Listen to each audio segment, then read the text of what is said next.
Well, good morning, everybody. I'm Larry Jacobs. This is Pre-K-12 Education Talk Radio. It's May 25th, 2023, and thanks so much for being with us today. We got a nice show today. We're going to head down to beautiful Osceola County, Florida, right outside of Orlando, and talk to CYNDI Long. CYNDI's the District Science Coordinator for Osceola County Public Schools, School District of Osceola County, which is in Kissimmee, as I said, right next to Orlando.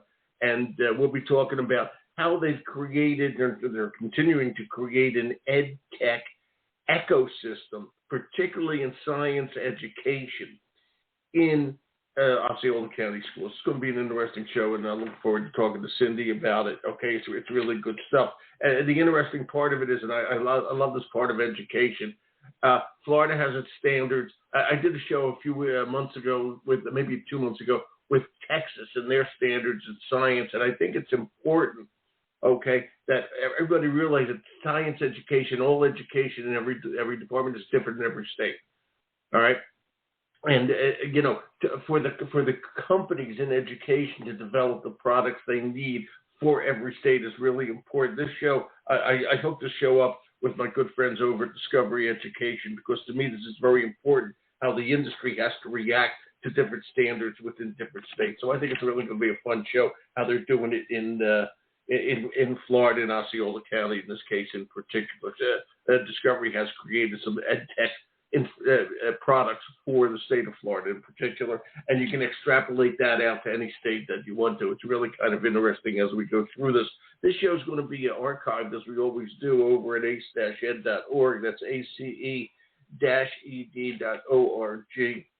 And that's the home website of our American Consortium for Equity in Education. If you go over to ace-ed.org, and everything we do over there is free for educators. It's all about equity and access to education for every student, and helping every teacher in every way we can with SEL and all that sort of stuff. We really are trying to do the best we can to improve education across the board. We have our magazine over there, which is called Equity and Access. You'll enjoy it. It's an online publication. Just click on the cover. You'll see it there and enjoy this issue. We're putting together the new issue as I speak.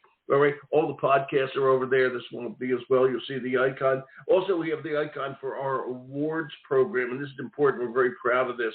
The nominations, and I want you to know this, are now open for the 2023 Excellence in Equity Awards. And again, it's at ace-ed.org. You can go /awards after that, or just click on the icon. There were 160 plus nominees and over 50 winners in 2022. And we're looking to highlight and celebrate even more contributions this year. On our website, again, ace-ed.org, you'll find 29 categories dedicated to companies and organizations, products, and leaders, along with 15 categories for educators, paraprofessionals, and support staff of all roles. 20 of the categories are all new this year, so be sure to check them out. It's really kind of fun. For educators, this is free, but the nomination process, and you should know the nomination process is open until August 4th. Now is the best time, especially for companies, because a lot of the companies like to sponsor their products in there. Okay, they like to nominate their products, like to nominate specific educators, etc. The early bird period is starting to close. Today is May 25th, all right? And we have until June 2nd for the early bird pricing. That gives companies the best pricing. Again, for educators, there's no charge. Please go over there, check it out. Nominate today at ace-ed.org/awards. And if you need more information, just write us, awards at ace-ed.org. Any questions you have, we'll be happy to answer. And again, we're pretty proud of the Equity Awards. We devote a whole issue to it once we get the winners in place. So please check it all out at ace-ed.org. And without further ado, let me bring on the one and only CYNDI Long. Hi, CYNDI. It's Larry here. Good morning, Larry. How are you doing today? I'm just fine. How are you? I'm doing just great. Thank you. Good. How's the weather? Well, I know how the weather is in Florida, but tell me anyway, how's the weather in Kissimmee today? Well, you know what? It's beautiful right now, but we've been getting a lot of storms in the afternoon with real downpours, and I can see some clouds gathering outside my window right now. So, yeah. I don't know. It keeps everything green, though, so we're good with that. It does. Well, you do live in the tropics. tropics. Okay, just in case I you do. didn't know That's that, correct. I'll tell you. You do live in the tropics, and I might add close to Disney World in case people don't know where Kissimmee is. Okay, it's very Absolutely. close to Yep. Disney World. I'll just tell this little story. I mean, from my personal experience, a buddy of mine was one of the original fiberglass artists that was hired to build up Disney World when it was open ground. Okay, and a lot of things that you see inside the exhibits are this fiberglass art. Okay, like the trees, I remember, for example, in the dinosaur exhibits. Okay, and he lived in Kissimmee, and down there when I was there, and I'm talking about maybe 1972, there was not much there. I got to tell you, there wasn't a lot in Kissimmee, Florida, and I think it's built up a bit since then. Would I be correct? You are correct, but you're already jumping into STEM because Disney and the fiberglass art is all about, science education and preparing kids for futures like that. So that's amazing. And I hope, and actually you bring up a great point and you certainly your kids go, and every kid goes, when you see those exhibits, and I'll use the dinosaurs, those trees don't exist anymore. The trees that were around when the dinosaurs were walking around, they don't exist anymore. Okay, they're gone. They're extinct, and they had to build those. All right, and again, my buddy John was one of the fiberglass artists who started to put that thing together. It was really cool. He even gave me a tour behind the scenes. I think Disney World had just opened. Okay, when I was down, it was pretty cool. Okay, I still remember it about 12,000 years ago. I think it was so long. It was so long ago, Cindy. I think the dinosaurs were still walking around. Okay, Well, you'll have to come back and see how it is now. I think that's fantastic that you saw it. You saw it at its origins. I think that's wonderful. Yeah, it's cool. It's cool. Have you been in Kissimmee for a long time? Is that where you're from? No, actually, I'm originally from Colorado. So I've actually gone from the Pacific Northwest to the middle of the country to now the southeast. So I've been here about 5 years now. I think Cuba awaits you. Yeah, if I keep going on the trajectory, that's right. Going to diagonal from there, that's funny, okay? And I hope you enjoy them. Okay, well, they always good weather down in Florida, except for those rainstorms. I remember them all too well. Okay, I know them well. Talk about Osceola County schools. You're the district science coordinator. That's a big thing. How many kids, et cetera, et cetera? Just talk about the district. So we have over 69,000 students in our school district. We're pretty long. We're right in, like you said, Central Florida, and we span from almost one coast to the other, right down the middle. I love our students. They represent about 140 countries, and with that comes the different languages that they speak. So we have a very diverse population, all kinds of students, families, and community members that bring their own ideas and expertise to our county. So I love how that looks and acts as far as who we get to work with. It is. It's so cool when you have a gigantic, diverse community like that. And, with that's really cool and a lot of fun, but everybody has to be prepared to teach those kids who come from so many different cultures. Okay? It's not that easy to do. Okay? I live in small town Maine. We don't have a lot of kids coming from a lot of different places. Okay? And believe me, it's hard to work with. The work you do is very hard work and very good work, and I congratulate you for it. Okay, and all that said, EdTech really matters these days. With educational technology, and we're talking about discovery today, okay, with that kind of technology, we're able to do things for all these kids. The technology, if I may, helps you to create an equitable ecosystem, okay, for what you're trying to do to reach kids in the cultures and the language. It allows you to expand all the learning about it. And I want you to talk about this. There's a magazine, I hope a lot of people get it because it's a good magazine. It's called eSchoolNews, okay?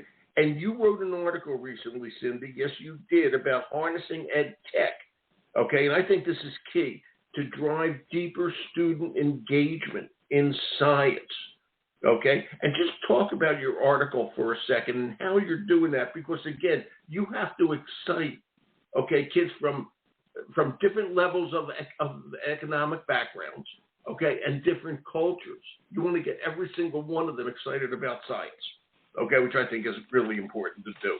Talk about what your article had to do with it. Well, and what you just mentioned Please. is the very first thing. So I think that through digital media and ed tech, we can absolutely engage the students. The first thing I wrote about was finding current content that students can care about or would care about in their future. So it's really tapping into their curiosity. And they have different curiosities, right? So we need a library of different resources and different types of science and STEM that we can tap into. And then the second thing I share is it has to be high interest. It can't be the old two-dimensional photos. You know, we really got to expand that. So high interest images or videos. And then with those, ways to engage kids into it. So you don't want to show a video and have kids put their heads down on their desks, right? You want to have them interact with that image or video. And that's where digital media, you know, really comes into play, and ed tech for that. And the ecosystem that we want to create is having students have access to all of those different types of experiences. Mike, continue. I talked about. Yeah, go ahead, please continue. No, well, let me just say, I was just going to say what you just struck me. I have a big smile on my face. You said about the two-dimensional image, which is what I grew up with, sir. Me too. That's a thing. I know, and that's a thing of the past. Okay, if we're going to get kids excited about stuff, okay, we have to hit them where they are, and where they are is in a world of 3D video games that they put over their eyeballs, and suddenly they're immersed in Mars. Okay, that's exactly simple. Right. It's a 3D world for them. Okay, and certainly Hollywood knows it. Certainly your good neighbor Disney knows it. Okay, when they produce all their shows and everything else. All right, and that's what. We have kids are consumers of education, and as smart educators, we have to be aware of what the consumer wants and needs. And I love what you said about that, because we got to go further than the old textbook and the old the picture in textbook. Here's a picture of Jupiter. Okay, yeah, big deal. Okay, we got to move further than that. Okay, go ahead, continue. This is great because and this is key, and I want to talk about this for a second just before I let you go on. Okay. You're the district science coordinator. I assume you're district science coordinator K-12. Am I correct? Yes, that's correct. Okay. So you have to make science, Cindy Long, have to make science interesting when a kid is 5 years old and when a kid is 17 years old. Okay? And you have to move them. You do. Cindy Long has to move them, okay, along that track.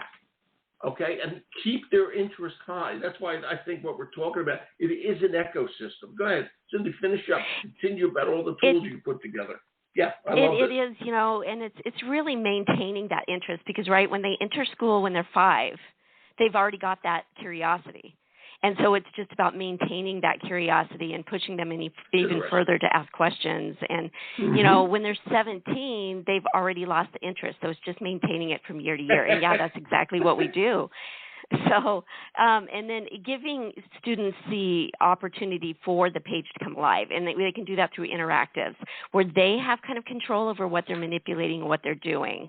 So that's a big one, too, if they kind of are owning their own learning and exploring those interactives and asking them questions throughout. What are you learning? For example, weather, showing weather patterns or, showing force and motion and applying different force. Kids can own that by applying a different force through an interactive and seeing movement based on that force. Giving students the opportunity to show what they know in different ways. So not always just testing, but through projects, through them exploring and through inquiry. By looking at the digital resources that they have, they do have text that they interact with in the digital resources, but then so many other things. Images, interactives, videos, lessons, audio, listening to whale sounds under the ocean. Yeah. So it's really driving it deeper. And then also the one thing, I don't know, when you were learning science, it was read chapter 1 and answer the questions at the back of the book. Science. I was so long ago, there was no science. Yeah. They hadn't invented the mercury thermometer yet. It's unbelievable. Right. It was a long time ago. Yeah. I just remember reading page upon page and losing, even forgetting what I read on a certain page because you just are assigned 20, 30 pages to read and answer questions. Well, I think one of the great ways to harness kids is for deeper engagement is really chunking the experiences. So they have bursts of achievement and can feel successful, which, inspires them to move further. And so through the different assets, through digital opportunities, they can do that, and we can do that. We can have them, watch a video and answer some questions, do an interactive, create a studio board, do different things like that to hold their interest and increase their confidence. And, it's interesting you're saying all that, and you have said the phrase asking questions probably 10 times since we started this conversation. Okay, no, and I love that. I love that. Because, everybody's talking about AI, the chat GPT and all the other ones, the Bard thing from Google, etc. Okay, they're fabulous, okay, and they're here to stay, by the way. In case anybody thinks you can hide your head in the sand and forget about them, forget about that. Okay, they're here. Yeah. Okay, it's done. Okay, everybody has to adapt to that. It's going to get much heavier as we go on and on and on with this. But okay, it's using it, getting answers from ChatGPT as an example is easy. Okay, you nailed it, Cindy, when you said it's not the answers. Okay, it's asking the right questions.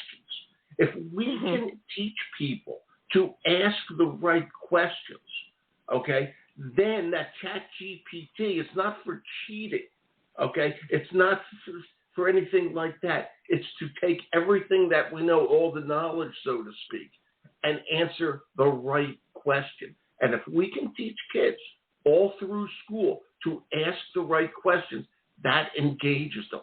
That's what's really important, all right? To me, that's simple. I must tell you one funny story about all this. You talk about when I was in 7th grade in Philadelphia Public Schools, the teacher, okay, the science teacher, and I loved science back then. The science teacher, you'll laugh at this, Cindy, was talking about the solar system, okay, and he said, quote, and there were 8 planets. Now, the reason he said there were 8 planets in the solar system is because he was such a lousy teacher, okay? The book he was using was written before they put Pluto into the scheme of things, okay? Okay, so when I was in school, you know where I'm going with this, there were 8 planets, okay? And now, finally, his dream came true. They made Pluto a minor planet, and now it's still back to 8 again. What can I tell you? Okay, he was right all along. It was a 2-dimensional picture that some guy drew. It wasn't exciting. Science can be really, really just so important. I love what you said. Yes, absolutely. Yeah. I love what you said because we learn more and more every single day. And the benefit of not having, just a book to read is we can update that content and talk to scientists through interviews and have the really up-to-date science so we can learn more to more, and so our students can ask more and more questions. When I started in the school district, I had one goal, and our team has really embraced it, and that's for all of our students, K-12, to become lifelong scientists, and that's about asking the questions. That's great. That's great. I love that. And, I have to ask something. You're a K-12 coordinator of science. All right, and we're going to talk about Discovery. They have the science tech book, I know, and they built it for Florida in specific. But, you got to get teachers to understand this. You're talking a lot of teachers through K-12, all the elementary teachers who are responsible for teaching science, and all the science teachers when you start breaking off into subject areas. And, I'm curious, how did you develop, get the whole, and we're talking about it with the word ecosystem, how did you get that to work from K-12? That's really key stuff. And you're probably pretty good at this. Well, I think it's all about respecting. Yeah, that's true. I think it's about respecting what they bring. I think it's really about they chose science education for a reason. And I think respecting what they bring to the field and tapping into that and working collaboratively, I think that's really key. I mean, we have some people who are experts in molecular biology, others that are experts in physicists. And then we have elementary teachers who are experts in bringing out that curiosity. So it's really working together to make the experience and the environment for the students to learn science the best that it can be.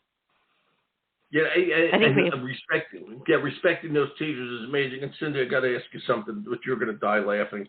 Okay, I still remember in chemistry class, okay, when they pulled down from the ceiling the roll-up thing, and they rolled down, and there was the periodic table.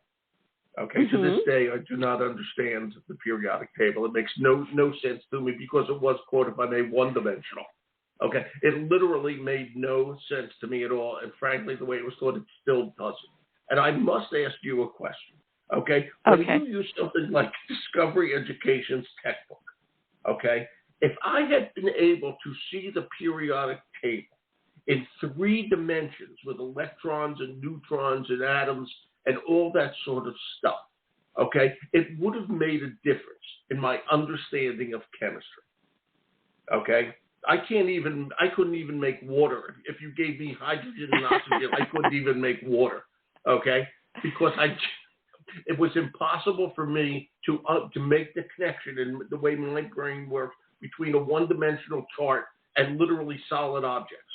Okay, so I have to ask this question, oh mighty science coordinator, help me out.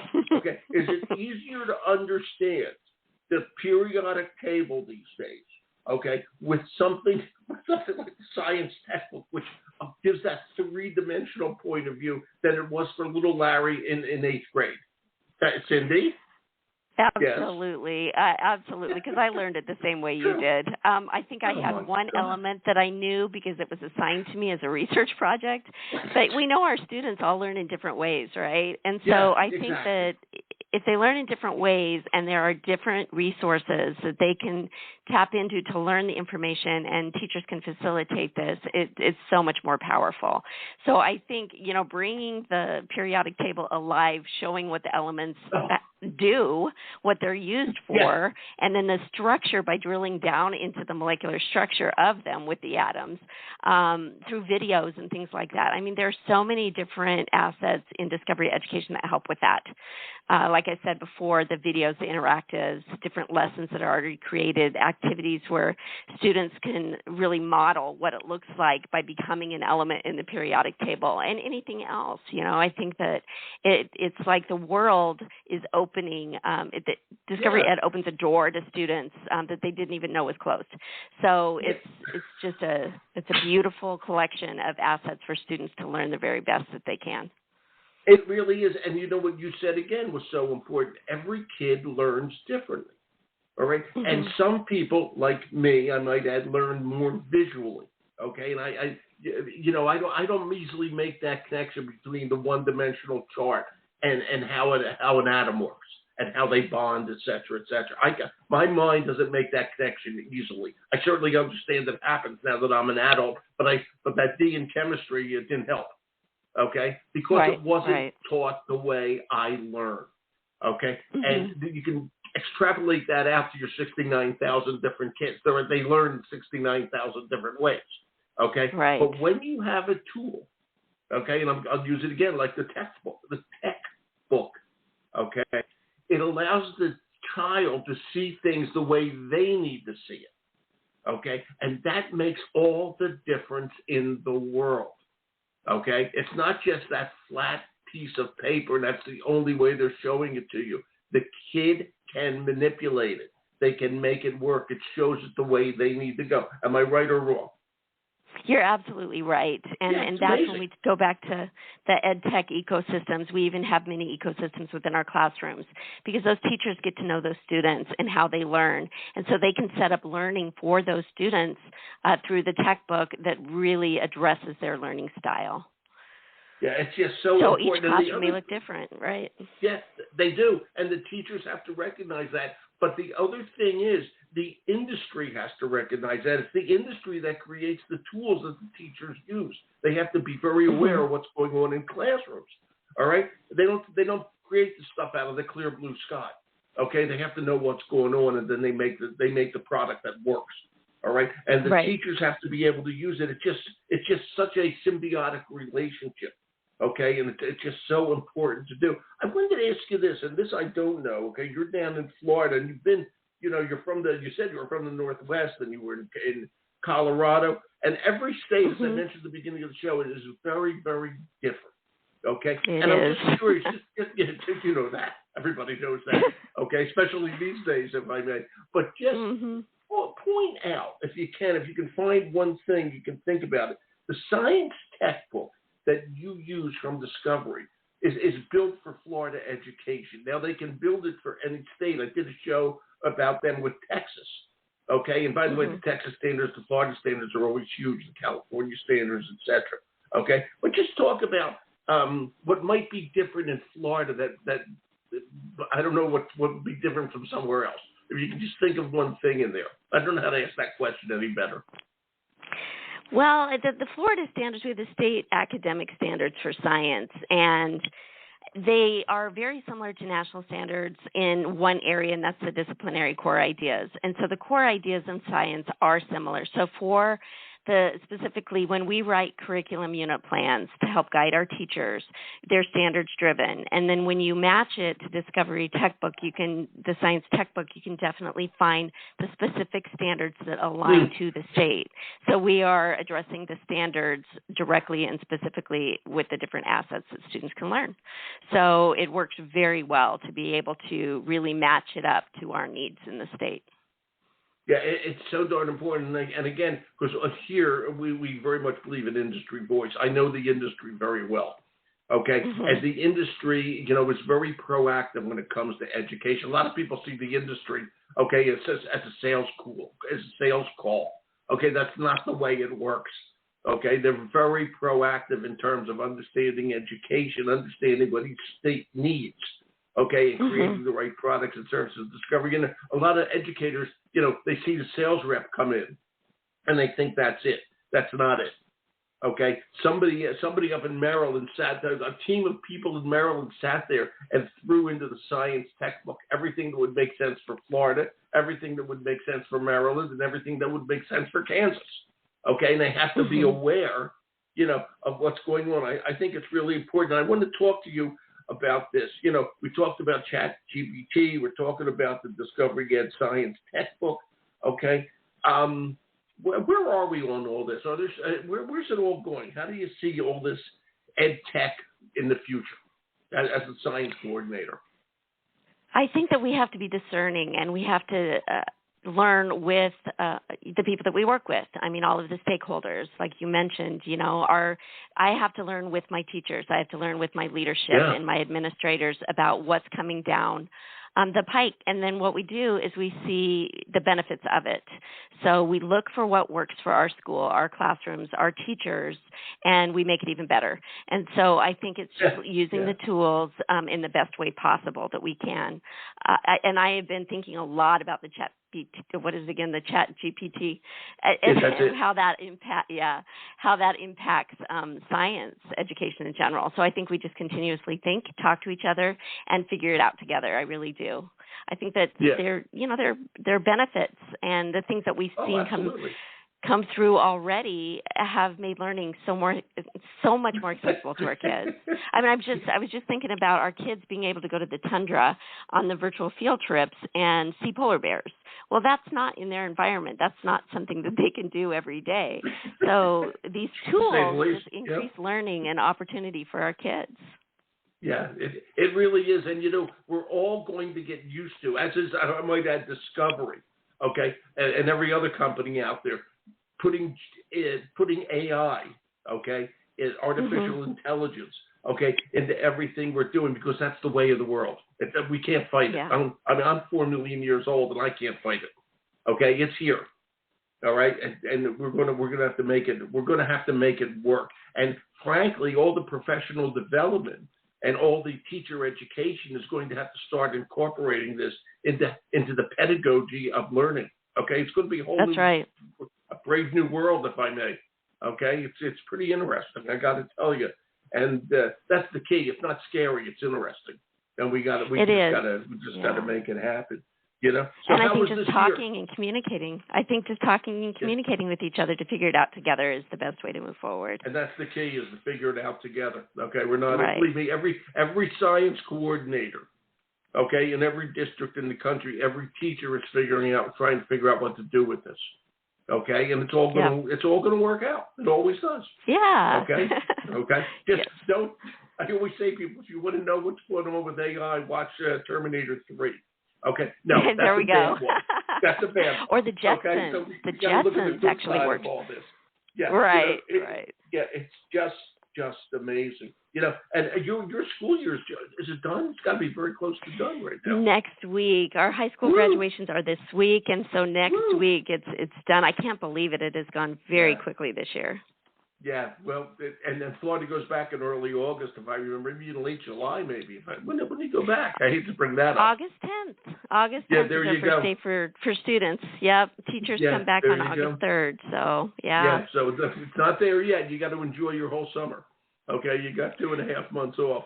Or 2 months or so to really enjoy this, you know? You don't. Actually, we don't. No, as administrators, we work the whole year. So I'll take a little bit of time, but we really have a lot. We're busy, so we tend to work during the summer as well, but that's okay. I mean, we get ready for our teachers and our students in the fall. Yeah, and you do a hell of a good job of doing it, I got to tell you. Okay, you're really good. Thank Cindy, you. This was a pleasure. I really mean it. Thank you. And I'm glad you had a good school year. You have.